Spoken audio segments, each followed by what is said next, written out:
আপনারা যেটা বলছেন যে যে সাক্ষ্য নিয়েছেন তাতে কি শেখ হাসিনার মানবতা বিরোধী অপরাধের যত অকাট্য প্রমাণ আপনারা প্রমাণ করতে পেরেছেন?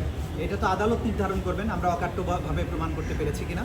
আমাদের দিক থেকে আমরা যথেষ্ট মনে করছি, বাকিটা তো আদালত নির্ধারণ করবেন এবং আদালত নির্ধারণ করে অ্যানালাইসিস করে তার বিচারে যদি মনে হয় যে যথেষ্ট সাক্ষ্য অকাট্য সাক্ষ্য উপস্থাপন করা সম্ভব হয়েছে, তাহলে সেই অনুযায়ী তিনি বিচারিক পরবর্তী প্রক্রিয়ার দিকে যাবেন।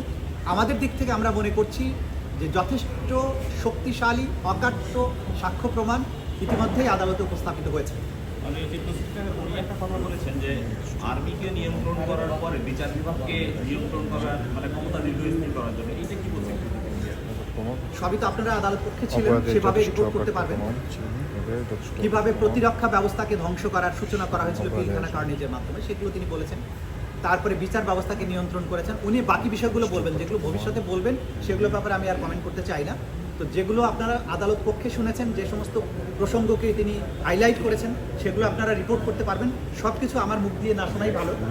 বাকিটা আদালত পক্ষে উনি যেভাবে বলেছেন সেভাবে আপনারা রিপোর্ট করতে পারবেন। মিডিয়ার বিদ্রোহের প্রসঙ্গটা একটু বলবেন। আমি আর নতুন করে কিছু বলছি না।